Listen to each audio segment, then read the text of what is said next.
What is going on, you guys? Before we get started, yes, that's a Christmas tree over my left shoulder.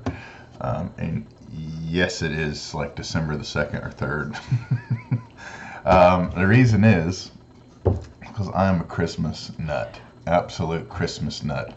I'm the only guy that I know that has like a Christmas card PC, like collects Santa Claus cards and stuff.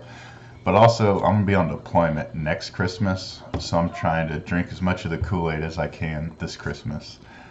So that's why it's up. It's not because well, I guess it is because I'm insane. I was going to say it's not because I'm insane, but it is what it is, okay? I really like Christmas. Moving on to the cards. So, my last video on Monday, I showed y'all the Rick Martel cards that came in from the signing. And that's been something I've been doing a lot, is picking up a lot of the Wrestling All-Stars cards that are signed. And it has been very, very, very pricey. But I think it's safe to say that it's the most iconic set in wrestling, hands down, like the end. I think it would be a fun debate because I think you might be insane if you say otherwise. But I got in 5 cards, and this is over the past 3 weeks. Been trying to catch up on these videos. So we will go ahead and get into this. This first one is 1982 Wrestling All-Star Series A, number 9. Mr. Dory Funk Jr. Now, to the best of my knowledge, Mr. Funk Jr. is still alive and well. I could be wrong, so if I'm wrong, I apologize. But last I heard, he was in very poor health and wasn't doing signings or traveling much or anything like that. So really, really happy to add this beautiful freaking signature. I really think, like, if I were to send it in to get the autograph graded, it would get a 10 on the autograph. But just gorgeous. Really happy to have this, and that's going to be a recurring theme. Really happy to have all these. In the same time that auction ended, this one ended, and this is the 1983 Wrestling All-Star, number 24, Rocky Johnson. Come on, focus on the card, not me. Come on. There we go. It's not bad. But, yes, this is Dwayne "The Rock" Johnson's father. Rocky Johnson, he passed away years back. I don't remember how far, but really, really cool to have this. I think he was called, oh man, I really need to fact check myself before I push play on this video. I believe he was called the Soul Man, I believe. Probably gonna sound like the biggest idiot ever if I'm wrong. Making up gimmick names, nicknames. Okay, next, 1982 Wrestling All-Star Series B, card number 10, Killer Khan.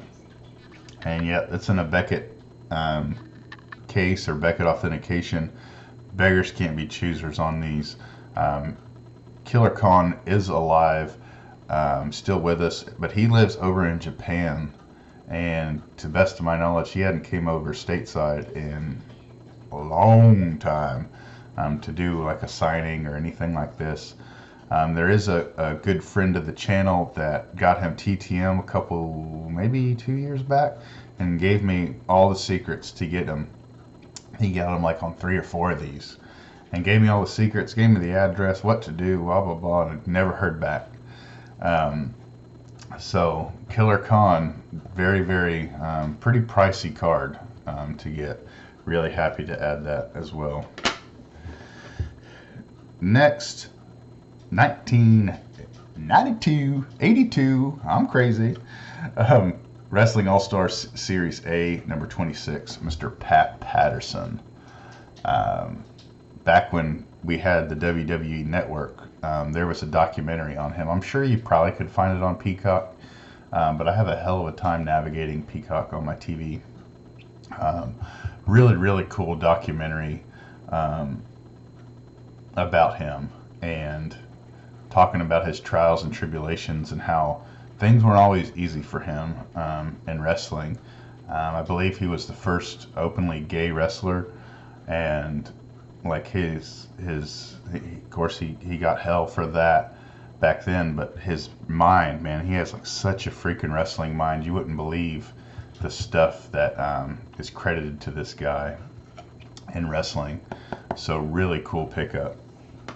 And then this one, I've never seen this card signed, and so I went after it. I put in an absolutely idiotic freaking bid on it at the very last second, and man, be freaking getting a divorce if it would have went for that. So I don't know why I did that, but nonetheless, it didn't go for too much, even though it did go for quite a bit. Never seen her signature before. 1982 Wrestling All-Star Series A, card number 21, the Fabulous Moolah. So I'll be looking to get all of these 3 Beckett slabs crossed over. I want to say ASAP, but I'm not willing to pay what they want. But this is a marathon, not a race, so I'm happy to have secured all 3 of these. But this one is super cool. I haven't done too much research, but I think it would be cool to get a figure, like a wrestling figure, loose, not on card or mint on card or whatever y'all want to call it, like to display it like next to each card. I think that'd look cool. So yeah, that's that. So that's my pickups. 5 signed wrestling all-star cards. And at the time, quick story real quick, at the time of filming this, it's actually Saturday morning. What is it? October the 30th. And the Dallas Card Show is going on right now, and so my buddy Mike, Baseball Collector, is there.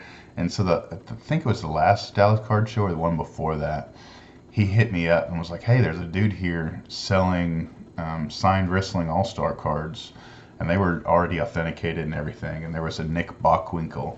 And at the time, I didn't know as much as I do now, and I still have a lot to learn on those sets. But he gave me a price, and oh man, dude, I don't know what I was thinking. I didn't take it. So Mike, if you're watching this, the Dallas Card Show has already happened. I'd really like to find that Nick Bockwinkel card again and buy it, man. So till next time, adios, be safe, bye-bye, toodles. Thanks for watching, y'all.